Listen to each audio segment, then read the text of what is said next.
Hi everyone, my name is Despina Karandinos, and this is my honors accounting project on how Amazon profited during the COVID-19 pandemic. I will first be going over how Amazon began and transformed into an e-commerce giant, but I wanted to share with you guys this picture of Jeff Bezos in 1994. This was the year he founded Amazon, and his office space was a converted garage, and his desk was made out of a wooden door. He's now the richest man in the world with a net worth of 187.5 billion US dollars.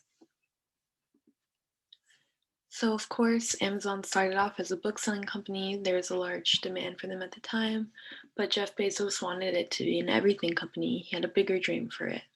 While they weren't the first book selling company, they were the first to deliver books to anyone.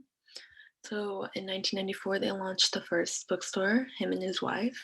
In 1997, the Amazon share went public at $18 per share. In 1998, they began selling CDs and DVDs. And then you could see how over the next few years and through the 2000s, Amazon began expanding into its reach into developing new products, opening physical bookstores, as well as acquiring the popular organic produce market Whole Foods. And I believe they've acquired Zappos and the Twitch streaming service too, as well as many other companies. Now in 2021, the Amazon share price is almost 3,500 US dollars. Types of products and services. Amazon quite possibly sells every given product you can think of, as shown by this extensive list I have provided. While they have general merchandising, they also have their foot in the electronic world as well as subscription services. I also want to mention AWS, which is the Amazon Web Service. This is a big revenue driver for them, and in simple words, it's a large cloud database that offers security, storage, computing power, and content delivery. Marketing, strategy, and growth. Before I get into the year 2020, it's important to understand how Amazon markets to their large audience. Their shopping tactics, are due to their high runner strategy and pricing algorithm. The high runner strategy markets Amazon products by using data to uncover which products are in the highest demand in every category. As the demand for a product increases, Amazon then uses heavy advertisements and hard to beat prices to attract the consumer to their website. From then on, the consumer is fully on the Amazon website and will most likely buy a product at full price. And this is what the funnel is shows. It shows how their advertising starts with awareness and then lures the consumer in all the way down to a purchase. Adjusting to the pandemic. As the coronavirus rapidly spread throughout the world, many people stopped shopping at physical stores to avoid any and all exposure.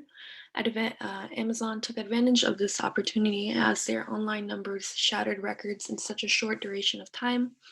Amazon took the time to efficiently list products suited to each specific consumer while also constantly updating and providing the newest items. Amazon also maintains an honest relationship with its customers by providing strong reviews from buyers on certain products. Many feel trusting in purchasing a product from the online supergiant. I would also like to bring to light how Amazon had remained transparent and flexible throughout the pandemic. Given that COVID-19 caused many delays and back orders in stock, Amazon was proactive in asserting the status of an item to its customer. They also maintained a flexible return policy and alerted when an item would take longer to ship or when it would be expected by. Aside from this, they still honored the benefits of Prime throughout the pandemic, so Prime members still enjoyed shipping that was free and premium and fast, as well as their Amazon Prime TV and movie streaming services and all their other Prime services. In fact, in 2021, the annual Amazon report said that they got almost 50 million Prime members in just the year alone, and this was worldwide. Prior to COVID-19, Amazon had already controlled 50% of the US e-commerce market, but traffic on the website increased as much as 20%, and the demand for services like home grocery delivery soared as much as 90%. Forbes also announced in 2019 Amazon had surpassed Walmart, the largest retailer in the world in terms of worth, Unfortunately, brick-and-mortar stores stood no chance to the pandemic, and the idea of physically shopping was widely fear-upon. Amazon provided people safety and comfort and convenience, all without leaving your doorstep. This is key to why they flourished in 2020. Customers enjoyed features such as one-click purchasing or Prime delivery, all with doing it in the comfort and safety of your own home. As Amazon profits rocketed from all sides, many physical stores worldwide were forced to shut their doors for good as they stood no chance. And then I wanted to share with you the guys that Bezos reported customers completed 28% of their purchases on Amazon in 3 minutes or less, and half of their purchases are finished in less than 15 minutes. So that's almost a third of their purchases completed in 3 minutes or less, which is completely crazy to me. Going over threats, although it may seem impossible for Amazon to have any threats during the pandemic, many other companies stepped it up. Walmart, being one of the largest examples of a brick and mortar store, is very similar to Amazon in terms of having everything you need. Although stores like Walmart have physicality against Amazon, they have their own stores all around the country as well as an online store, so customers need be could order online, pick up in the store, or just go on Walmart location and shop for all their needs. Despite wanting to stay in your home during the pandemic, many do need to get a fresh of breath air, excuse me. Endlessly shopping could get tiring and confusing, therefore, every brick and mortar store has a tangible upper hand. Although Amazon was able to run the online world smoothly, COVID-19 changed our world, and many online retailers were forced to adapt to this new way of shopping. So companies began to reform their online sites and offer contactless pickup or curbside pickup, which is something Amazon can't offer. That would allow for people to get out the house while being suited to anyone's preference of shopping. Additionally, given that the pandemic forced small businesses around the country to close, many chose to give their support to small businesses or local businesses because Amazon was so far into their success. They would rather support their local business. With this in mind, Amazon cannot compete with specific niche stores. They offer almost everything, but they don't have exclusivity on certain products like CBD or even certain cosmetics. I mean, that is a path they have not ventured yet, but of course, they can always add more items. It is unclear if the quality would compete with these small businesses.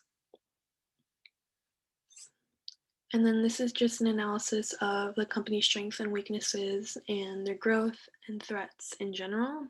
It's a pretty good general idea of um, what Amazon is up against today and how they can compete. Sustainability measures. Last year, Amazon announced their plan to secure hundreds of millions of face masks in the beginning of the pandemic when it was hard to get everything. They required they all be worn. They purchased thermal cameras, thermometers for daily use, and spent millions on sanitary stations and products. They provided bonuses and paid time off to those who tested positive too. And Amazon announced their annual report plan, Earth's Best Employer and Safest Place to Work. They wanted to help with work-related injuries such as musculoskeletal disorder, which is 40% of their work-related injuries, and it has to do with sprains and strains caused by repetitive motions. It's very common in factory workers and likely to occur in the employee's first 6 months. So for this, they offer medical, prescription drug, and dental, as well as vision coverage, and to all their full-time employees, regardless of their position. They also they have employed 6,200 safety professionals at Amazon to prevent issues and train in employee safety. They also invested into safety projects that will help prevent collisions of forklifts and other industrial vehicles. They also have, through the pandemic, they employed and kept millions of their um, factory workers, delivery services, and developing teams. To give you an idea, there are more than 700 developers building the Alexa speaker and the skill set. They also announced that they redesigned their packages to be less wasteful, and they adjusted their ordering process at checkout to prevent less boxes. They provided $100 billion in AWS credit to startups and push their growth.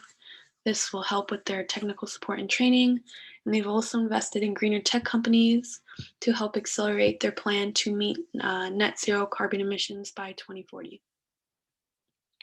Going over their financials, this might look overwhelming, but I wanted to show you guys just a general idea of the steady growth they had through 2017 through 2019 and how their net income almost doubled in 2020 and how just in general how their numbers skyrocketed.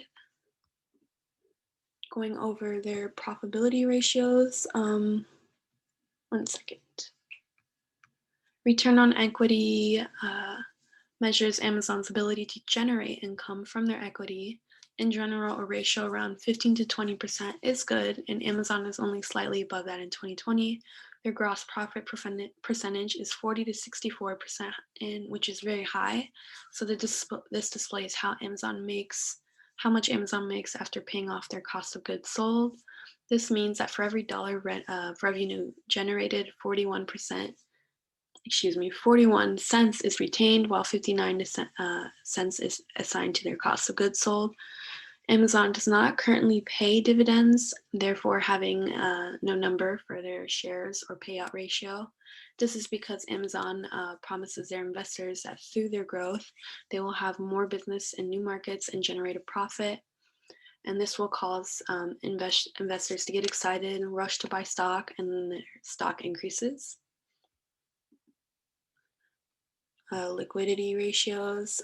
These ratios showcase Amazon's ability to continue normal operations and their ability to pay debt obligations.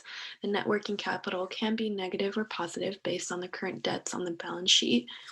Because Amazon has a positive NWC, they have the ability to improve operations and expand by using existing resources. Amazon's quick ratio measures their capacity to pay its current liabilities without needing to sell its inventory or obtain additional financing. Their current ratio remained the same through 2018 and 19, but deteriorated in 19 and 20, showing growth actually. This is because a higher current ratio would imply the company is not using their resources correctly, and it indicates excess cash.